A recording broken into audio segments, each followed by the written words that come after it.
E agora você acompanha pela Rádio Rio de Janeiro o programa Estudo das Obras de André Luiz. Vamos refletir sobre o livro Nosso Lar. Produção e apresentação, Tereza Cristina e Marco Antônio.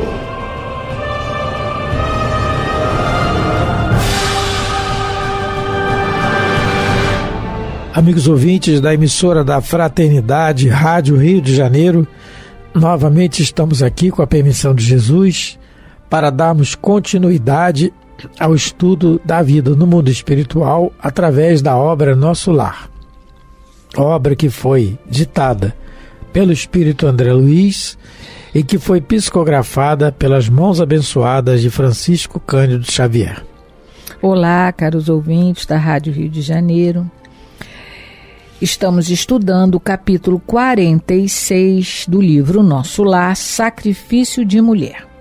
No último programa, nós comentávamos sobre o que a mãe do André Luiz diz para ele em resposta ao seu questionamento de onde estaria o livre-arbítrio do seu pai, já que ele não escolheu que tipo de encarnação ele gostaria de ter.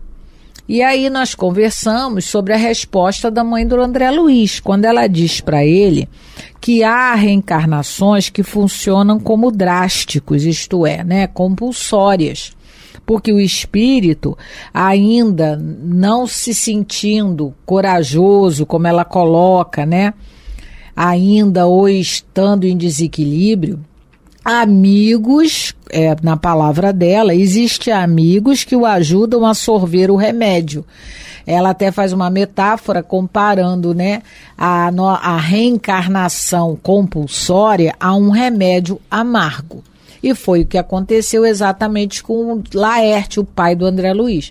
Nós conversamos sobre algo que nós devemos sempre ter em mente, que ninguém perde o livre-arbítrio. O livre-arbítrio é um dom divino que cada criatura possui e exerce, principalmente no pensamento.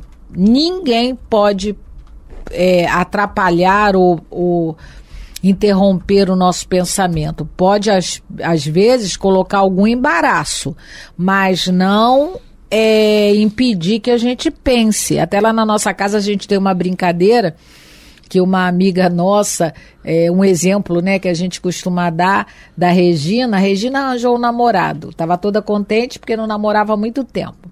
Quando ela encontra outra amiga dela, a Cristina diz assim pra ela: você tá namorando quem? Ih, fulano. Embaraçou só o esse fulano já embaraçou o pensamento lá da Regina. Que é o que tá na pergunta 833 que a gente leu, Isso, então, você pode embaraçar. Mas então, no caso aqui do Laerte, a mãe dele fala: seu pai não está em condições ainda de escolher uma reencarnação útil, proveitosa. Eu pedi a alguns amigos, porque para a gente relembrar, ela vai voltar a ser esposa dele. Então ela vai voltar, tanto que o André Luiz não está querendo isso. Mas ela está explicando que ele, quando é que ele exerceu o livre-arbítrio dele? Quando ele abusou do poder, quando ele abusou das energias sexuais, quando ele abusou do dinheiro que ele tinha. Aí ele usou o livre-arbítrio, muito bem usado. Só que toda plantação chega o dia da colheita, e chegou o dia da colheita dele. E a colheita dele estava sendo a subjugação das duas amantes, das duas mulheres, que ele enganou, provavelmente, que ele, de alguma maneira, prometeu coisas e não cumpriu. Então, ele começou a colheita lá, na subjugação que ele sofria com as mulheres, e agora a próxima reencarnação também continua sendo essa colheita. Então, as reencarnações compulsórias são aquelas em que a pessoa não tem condição de escolher de uma maneira útil e equilibrada uma próxima existência, e alguém faz isso por ela. E isso é a misericórdia de Deus agindo, porque ninguém está ao abandono. Todos, aí o Marco lembrou do exemplo lá do livro Ação e Reação, o Sabino. Ele é um barão reencarnado compulsoriamente. Os amigos espirituais localizaram ele com uma amiga, né, uma amante dele do passado. Capítulo 13 do livro Ação e Reação, Débito Estacionário. A Poliana, então a Poliana já estava arrependida, ele não. Então a dele é compulsória. E isso a gente tem que lembrar que isso é misericórdia de Deus. A gente falou também, terminamos o programa, colocando o seguinte, o que a mãe do André Luiz disse, só exerce o livre-arbítrio pleno aquele espírito que aprendeu a vivenciar os próprios deveres, que pratica a lei de Deus. São aqueles espíritos bem elevados. A gente deu o exemplo de um espírito bem elevado, que o Emmanuel chama de anjo, que é a Alcione. Ela usa o livre-arbítrio dela para pedir uma reencarnação novamente na Terra, junto da alma gêmea e de alguns espíritos.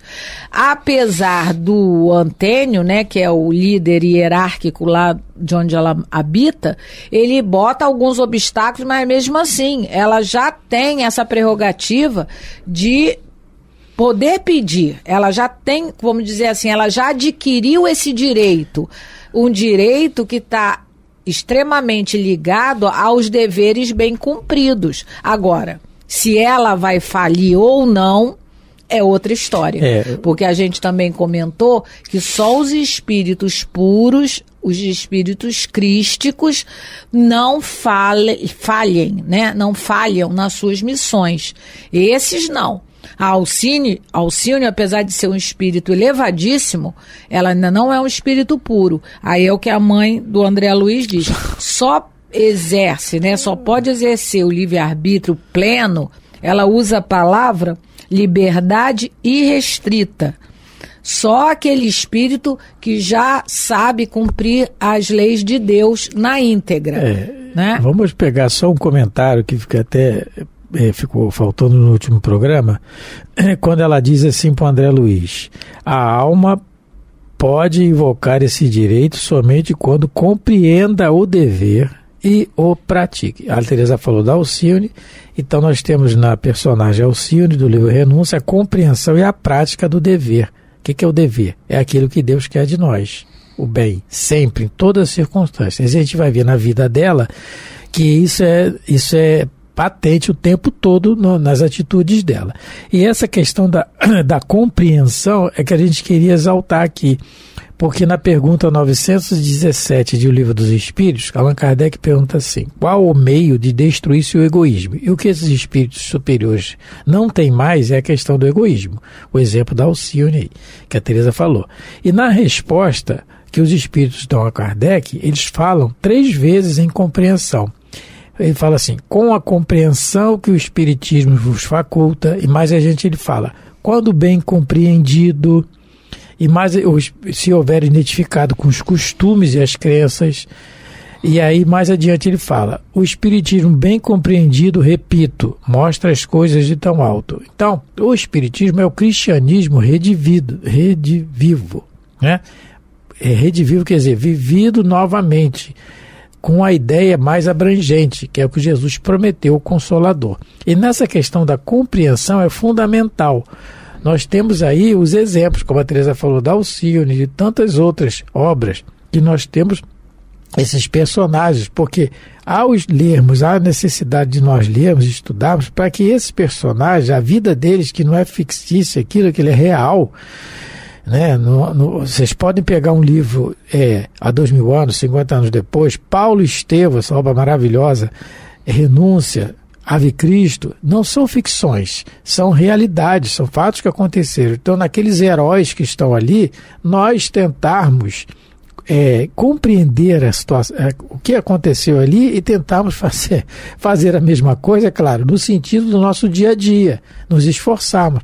Nós temos aí na obra básica 12 volumes da Revista Espírita, tem tantos casos que Kardec coloca de espíritos que faliram, que se regeneraram, que pediram depois novas oportunidades, de heróis anônimos que a gente não tinha ideia. Então ele coloca essas reportagens, são 12 volumes sensacionais da Revista Espírita. Até prestes a ele desencarnar, essa revista foi editada até 1869. Então é essa compreensão que ela está falando aqui. Aí a gente vai poder invocar esse direito. Agora, quando o espírito superior, que se torna superior por ter compreendido e por ter praticado, que é o progresso intelectual que impulsiona o moral, não é que ele vai pedir boa vida, não. Me dá, os ouvintes, pensem num exemplo de um espírito superior que veio à Terra e não sofreu. Não tem. Seja em que religião for, não tem. Ah, mas ele veio para sofrer. Não, ele veio para nos dar exemplo de como nós temos que passar pelas dificuldades, com resignação, não é? Então, com coragem, com fé. Então, é essa compreensão que eles têm, a prática, que eles vão pedir existências, e não vão pedir existências de boa vida. Ah, mas não vão mesmo. Eles vão pedir existência para dar exemplo, que é o exemplo que a Teresa fala da Alcírio. No livro Paulo Estevão, nós temos o exemplo de Gesiel, que é Estevão, né? O grande exemplo que tem ali, e do próprio Saulo, da sua transformação e do que ele passou depois. E ele se diz, eu sou um escravo do Cristo, não é? Ele se torna um escravo da vontade de Deus. Então vamos lá. Então vamos continuar a nossa leitura. Estamos no parágrafo 21. Eu vou repetir e depois nós vamos comentar, porque o finalzinho do parágrafo nós não lemos. Há reencarnações que funcionam como drásticos. Ainda que o doente não se sinta corajoso, existem amigos que o ajudam a sorver o remédio santo, embora muito amargo. Relativamente à liberdade irrestrita, a alma pode invocar esse direito somente quando compreenda o dever e o pratique. Quanto ao mais, é indispensável reconhecer que o devedor é escravo do compromisso assumido. Deus criou o livre-arbítrio. Nós criamos a fatalidade. Essa frase é sensacional, né? Então, mas Deus criou o livre-arbítrio na esperança da gente evoluir e seguir as suas leis. Mas a nossa rebeldia, bem representada lá em Adão e Eva, faz com que a gente faça tudo ao contrário do que das leis estabelecidas por Deus para nós. Então, a gente acaba, não é, como ele diz aqui, criando fatalidade. No Livro dos Espíritos, a partir da pergunta 851 até a 872, se eu não me engano, quando Kardec coloca uma nota muito interessante que todos deveriam nos ler, né? Resumo teórico da motivação das ações do homem. Então ele vai falar muito de livre-arbítrio, né? E vai falar muito da fatalidade também. Eu até separei um pedacinho aqui que eu achei interessante. A fatalidade não é uma ideia vã.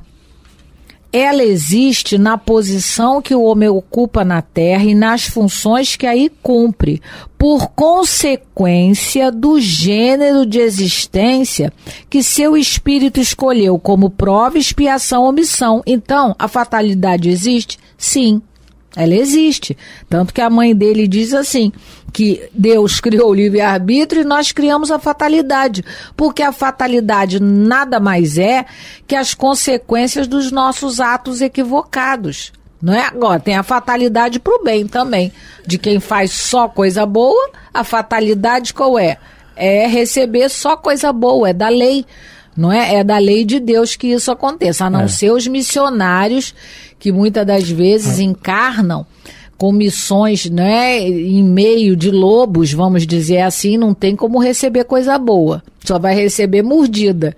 Mas fora isso, a Joana no livro Vida Feliz, ela tem uma página que ela fala assim, para a gente não ficar preocupado achando que tem pessoas que têm menos problemas do que nós.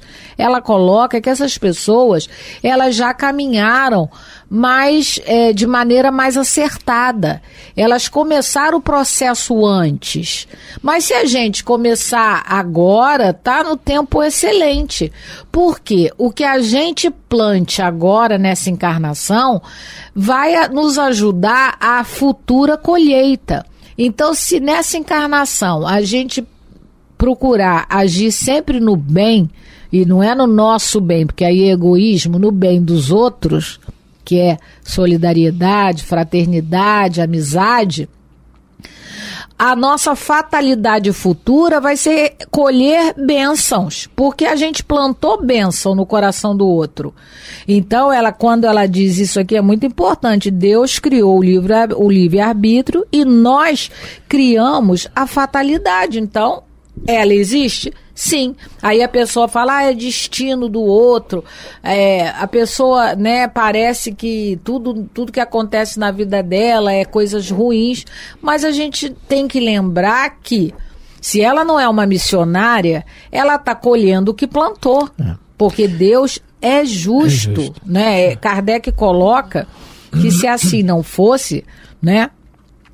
Ele coloca assim, aqui, que é onde ele coloca, uma doutrina assim, se fosse verdadeira, assim, a doutrina de que a fatalidade existe. Aonde que ele está falando isso? Nesse mesmo item que eu estou, 872, resumo teórico 872, da motivação das ações dos homens. Ele coloca que se essa doutrina, né, se a pessoa acha que a fatalidade foi estabelecida por Deus, Kardec coloca que uma doutrina assim teria em si a destruição de toda a liberdade moral. Não haveria mais responsabilidade para o homem e, consequentemente, nem bem, nem mal, nem crime, nem virtude. Deus, soberanamente justo, não poderia castigar suas criaturas por faltas que não dependeram delas e nem recompensá-las pelas virtudes das quais não teriam mérito. Uma lei assim seria a negação da lei de progresso. Porque o homem que esperasse tudo do destino, nada tentaria para melhorar a sua posição. Porque agora, na nossa encarnação, a gente está fazendo escolhas, a gente está semeando. Nós, né, a gente viu que o Laerte só semeou coisa equivocada, onde é que ele foi parar? A mãe do André Luiz, por sua vez, né, convivendo com ele, uma simples dona de casa. Ela não foi médica, ela não foi comerciante, ela não teve posição de relevo nenhum na última encarnação dela. E ela foi para uma colônia superior. Por quê? Porque ela semeou coisas boas, não é? Ela semeou o bem. Então, nós agora que estamos aqui encarnados, né, não é fácil, porque o nosso, como diz aquele refrão de um filme ou de uma peça de teatro, o nosso passado nos condena. É uma expressão, é uma expressão verídica, não é? O nosso passado nos condena. São os nossos séculos de sombra, né? Então, mas a gente pode agora começar a fazer escolhas melhores, mesmo que a vontade já é um progresso aqui, né? Os espíritos falam isso no Evangelho. Começa nos pequenos hábitos, né? Não falar mal de alguém, na fofoquinha, porque a fofoca, né, ainda alimenta a gente, mas a gente tem que procurar outro alimento. Isso, a gente tem que... Agora, falando de fatalidade, Tereza, e de livre-arbítrio, no livro Ação e Reação, capítulo 7, livro Ação e Reação, também ditado por André Luiz, no capítulo 7, Conversação Preciosa, um ministro do nosso lar, ministro Sânzio, ele dá uma explicação assim: da justiça ninguém fugirá, mesmo porque a nossa consciência, em acordando para a santidade da vida, aspira a resgatar dignamente todos os débitos de que se onerou perante a bondade de Deus. Então, na medida que a nossa consciência for acordando, isso é fatalidade, porque a nossa fatalidade é o bem, a gente vai começar a compreender melhor, aí está a importância da compreensão, de buscarmos o entendimento, e aí automaticamente a gente vai querer quitar a nossa consciência com Deus. E mais adiante ele explica assim, ele dá um exemplo. Olha, uma pessoa que nessa ou naquela existência Figuremos um homem acovardado, olha o que ele usa, diante da luta, acovardado, perpetrando o suicídio aos 40 anos de idade. Então a pessoa se acovardou, porque o suicídio, o suicida, no fundo ele é um covarde, ele não enfrenta, é o que os espíritos estão falando aqui. Perpetrou o suicídio aos 40 anos de idade, né? Esse homem, ele vai desencarnar sofrendo as consequências do gesto infeliz, que foi o livre-arbítrio dele, não foi? Ele não encarnou para se suicidar, ninguém encarna para fazer o mal, suicidou. E aí ele começa a ter que recompor as células do veículo perispirítico. Para isso ele vai reencarnar, cada caso é um caso. Futuramente, com a mesma idade, ele vai explicar aqui, olha, naturalmente vai se incluir nele a extrema tentação ao suicídio na idade precisa em que abandonou a posição de trabalho que lhe cabia, porque são as circunstâncias reflexas que nós fazemos para nós mesmos. Ele vai ter as mesmas tentações que ele teve para se matar, mas aí entra o livre-arbítrio. Então, ele criou uma fatalidade. Ele criou uma fatalidade para ele que ele vai ter que vencer. Desculpa, ele vai ter que vencer, né? E como é que ele vence isso? Olha o que ele diz mais adiante. Se esse homem não houver amealhado recursos educativos e renovadores em si mesmo, pela prática da fraternidade e do estudo, de modo a superar a crise inevitável, que vai ter a crise, não tem jeito, muito dificilmente escapará ao suicídio de novo, porque as tentações, não obstante reforçadas por fora de nós, começam em nós e alimentam-se de nós mesmos. Então, para o Laerte, talvez vai ser uma encarnação não muito fácil, porque ele não se preparou. Ele não se preparou. Aí vai ser aquela encarnação, aquela criança difícil, meu Deus, esse menino e tal, eu tento, mas é aquilo mesmo, são espíritos, aqueles que estão nos ouvindo, que tem crianças em casa, ou que tem alguém, conhece alguém, todo mundo conhece, não é? Aquelas crianças difíceis, complicadas, que são renitentes no erro, muitas vezes são esses espíritos como o Laerte aqui, que são as encarnações compulsórias, são as fatalidades que ele criou para ele mesmo. E quem está na sua incumbência de educação está inserido ou com o problema dele, dessa criança, desse espírito, ou é missionário, ou então é missionário, mas no sentido de que pode não estar diretamente ligado a ele no passado, mas está em curso na lei. Ah, mas aí não é missionário. Aí não é missionário, que geralmente não é. Missionário na Terra ainda está... a Matilde. A Matilde e tal. Vai ainda reencarnar, é um percentual pequeno, né? Mas a grande maioria de nós é em expiação mesmo, são os espíritos endividados. Então é aquele espírito, aquela criança, como vai ser o pai do André Luiz, complicada, renitente no erro, vai ter que ter paciência e tudo mais, não é? É isso mesmo. Então, a fatalidade que ele criou para ele mesmo. E aí, para terminar o parágrafo, ela coloca assim: é preciso quebrar, portanto, as algemas que fundimos para nós mesmos. Então, que a gente aprenda com a mãe do André Luiz, que todas as nossas ações equivocadas, quais são essas ações? As ações que contrariam as leis de Deus, que estão lá. Nós temos os 10 mandamentos, nós temos o Sermão do Monte, as orientações de Jesus. Toda vez que a gente não cumpre uma dessas orientações, a gente está criando algema para a gente. E é preciso que a gente aprenda não é como ela diz, a quebrar essas algemas que nós criamos para nós em algum momento. Então, quando a expiação chegar e a prova chegar, devemos nos lembrar que não foi castigo de Deus, não foi destino no sentido de que Deus programou aleatoriamente para cada pessoa, é simplesmente colheita das nossas más ações. E aí, pensando nisso, a gente vai aprendendo a reclamar menos, a acusar menos as pessoas, que não é porque muitas das vezes a aflição vem de outro, mas como o Sânzio falou, a gente traz ainda, não é, essa aflição, a tentação dentro da gente. A gente ainda traz dentro da gente a violência, a desonestidade. Então, mesmo que chegue de fora alguma coisa, mas a gente ainda carrega por dentro. E quebrando a algema, eu entendo que seja isso, reclamar menos e tentar melhorar as contas. Mas chegamos ao final de mais um programa, agradecendo a Deus, aos bons espíritos, pela oportunidade que nos deram nessa encarnação de conhecer a doutrina espírita. Muito obrigado por todos, pela atenção, pelo carinho. Fiquem com Deus. A Rádio Rio de Janeiro apresentou o programa Estudo das Obras de André Luiz. Produção e apresentação, Tereza Cristina e Marco Antônio.